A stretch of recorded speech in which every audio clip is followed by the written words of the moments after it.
investigadores, periodistas, expertos, que creo que me tienen que responder una pregunta que me viene sonando mucho en los últimos días. Primero, antes de entrarle al tema en sí, le agradezco a Guadalupe Correa, profesora universitaria, escritora, investigadora, autora, que nos acompaña en este espacio libre como el viento. Guadalupe, ¿cómo estás? Muy buenas tardes.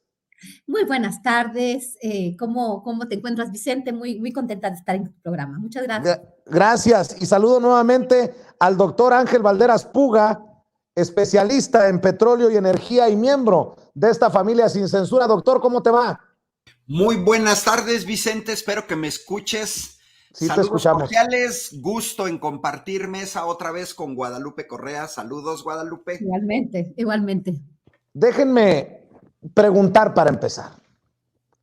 Con todo este ruido, con todo este escándalo sobre escándalo que busca desgastar, esta campaña que busca desgastar al presidente Andrés Manuel López Obrador, ¿no están los intereses de las grandes empresas por el tema de la reforma eléctrica, Guadalupe, doctor Ángel Valderas Puga? Porque me pareciera que nos estamos perdiendo el verdadero meollo del asunto, lo de fondo. Yo pregunto, ¿no ven ustedes a los grandes intereses detrás de este ruido de que si la casa en Houston, de que si el hijo, que si el presidente? ¿Cómo ven, Guadalupe?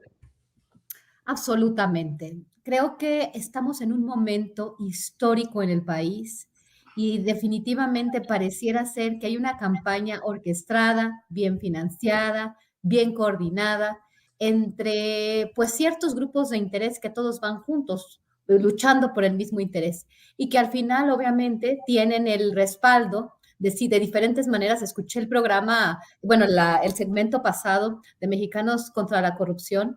Y bueno, si nosotros nos ponemos a hacer un análisis de los miembros de su consejo consultivo, directivo y de las alianzas que ha tenido esta ONG, no solamente de su financiamiento por parte del Departamento de Estado de los Estados Unidos, ¿no? Sino también de sus alianzas y de su participación en ciertos procesos políticos, ¿no? No estamos muy lejos de decir que, bueno, están atendiendo a intereses tanto de otras naciones, porque realmente vamos a ver esto, ¿no?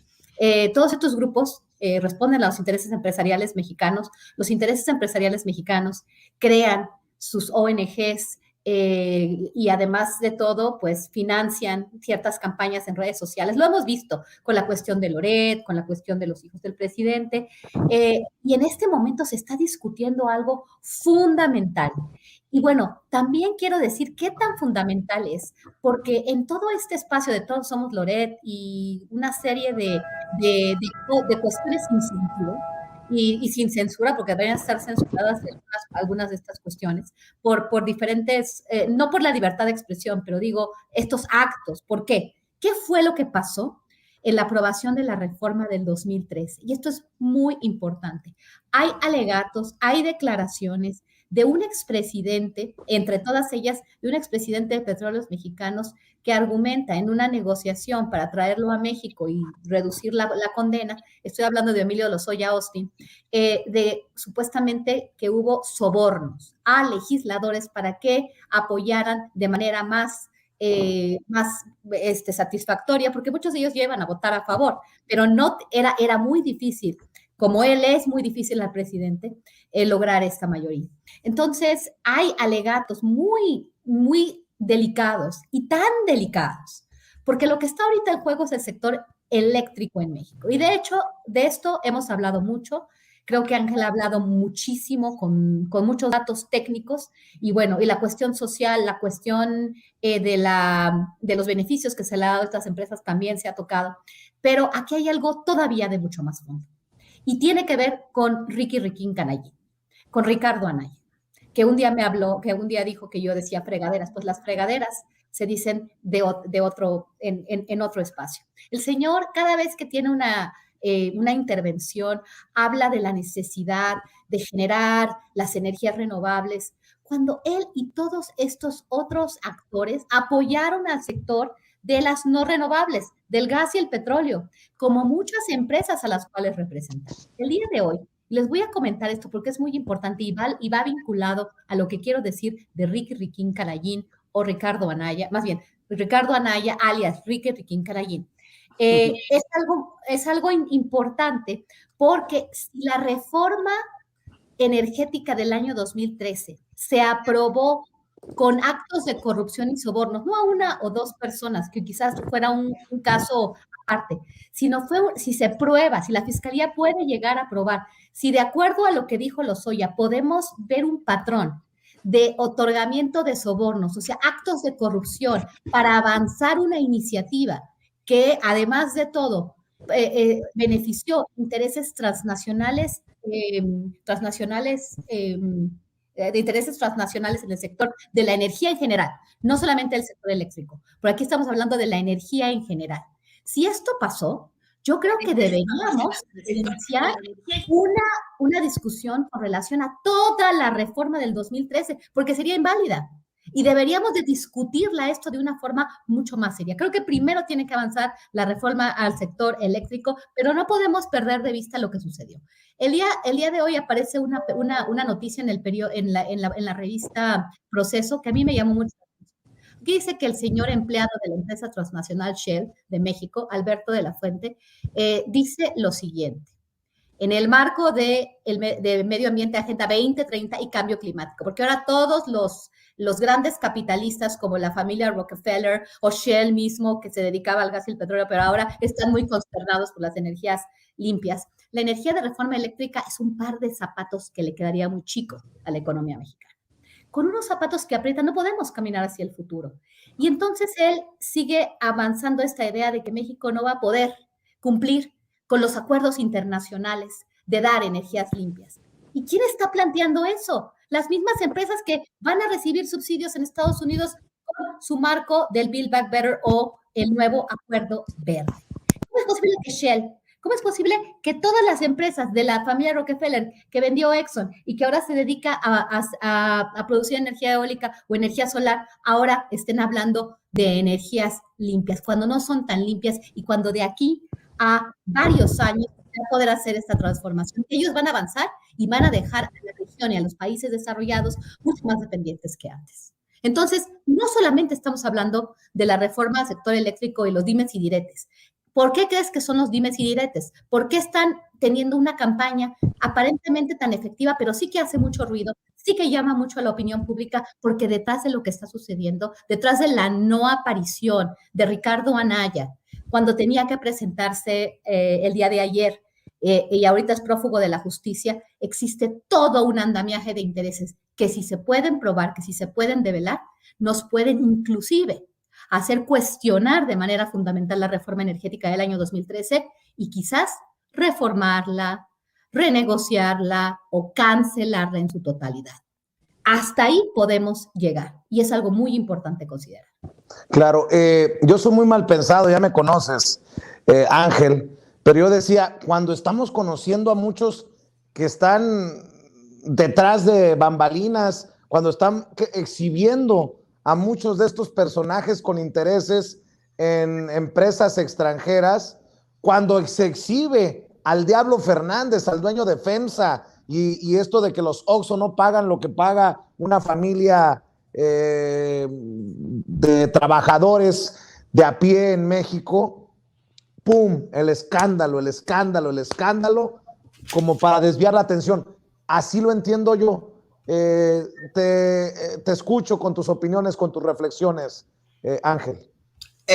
Vicente, ¿te acuerdas de mi amigo José Luis Ruiz, oaxaqueño, avecindado en Querétaro, compañero politólogo, Universidad Autónoma de Querétaro?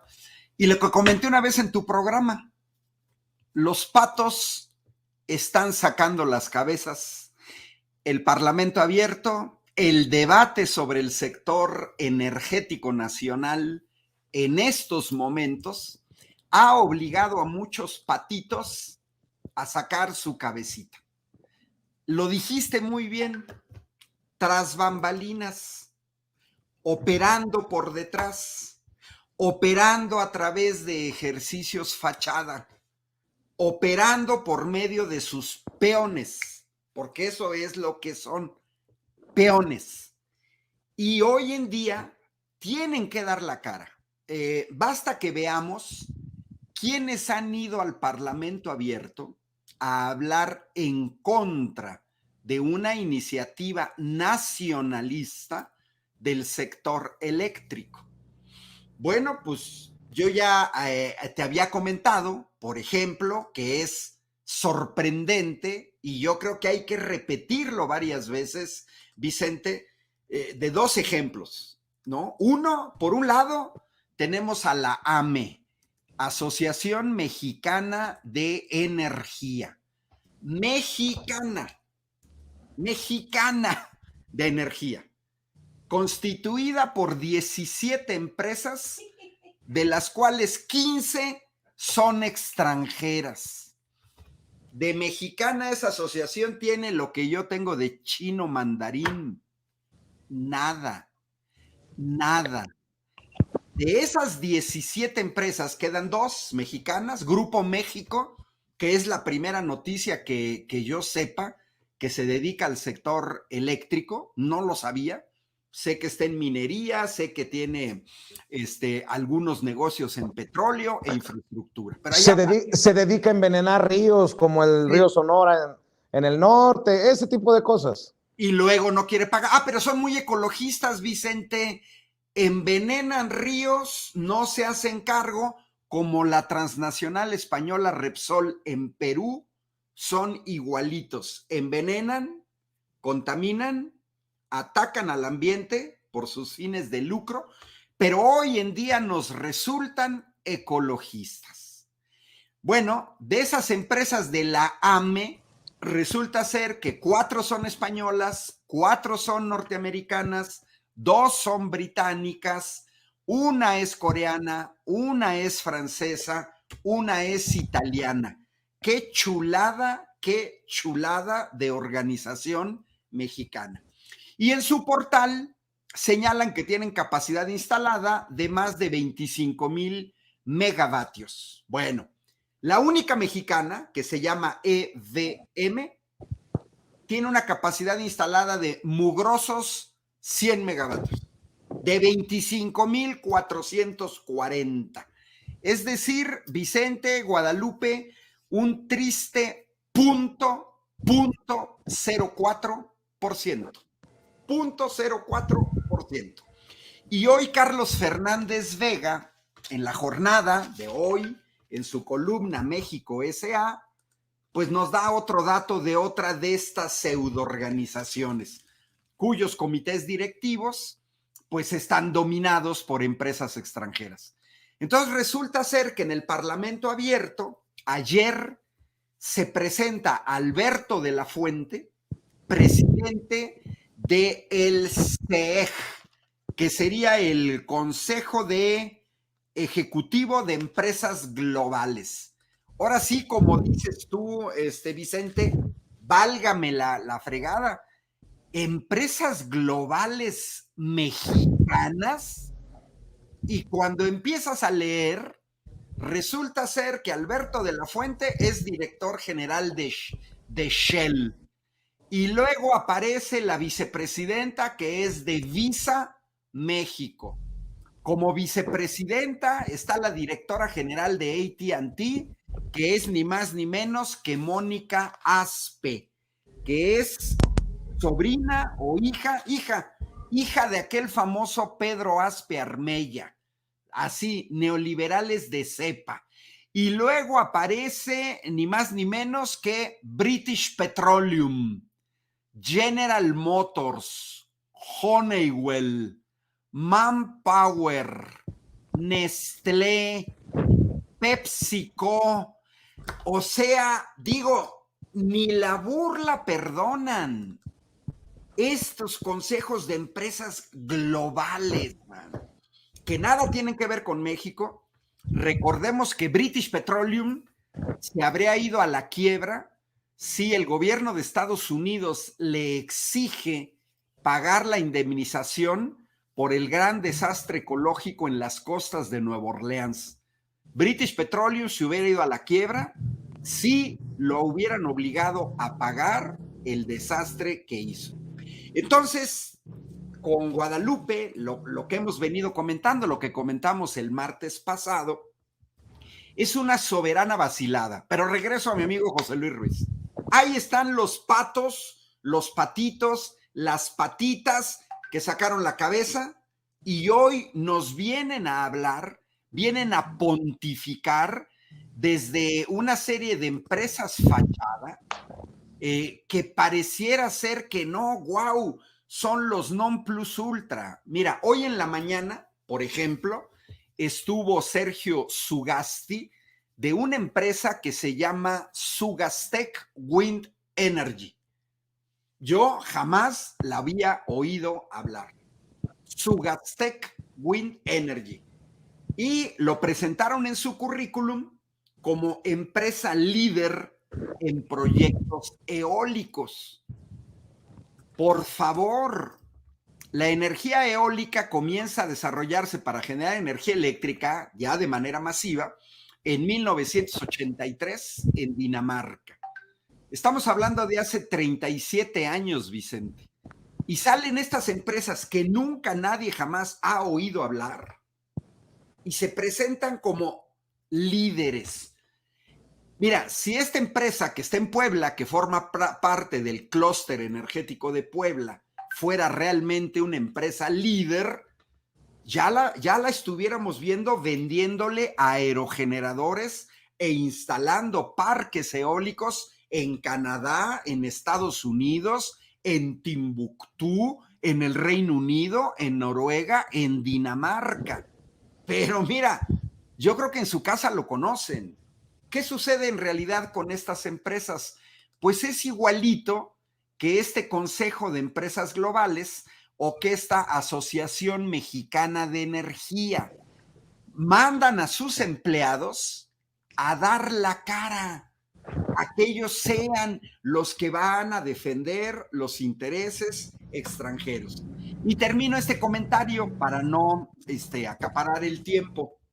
Mira, en el mismo portal de la AME, tanto que pontifican que ellos están por las energías limpias, sus propios datos los contradicen. En ese portal se señala que Iberdrola tiene 24 plantas de generación de energía eléctrica, de las cuales 2/3 partes no son ni eólica ni fotovoltaica. O sea, de 24, tienen 6 eólicas, 2 fotovoltaicas, pero ¿qué crees?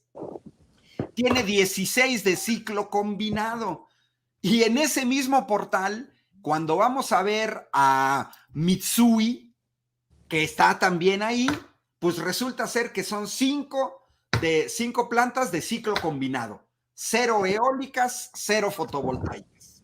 Luego, la transnacional española Naturgy. Bueno, pues ellos tienen 4 centrales eléctricas de ciclo combinado. Entonces uno dice, oye, ¿qué es lo que pasa? ¿No? Ahí mismo aparece Savi Energy, que aparecía con bandera de mexicana y que la vendieron a los norteamericanos. ¿Por qué?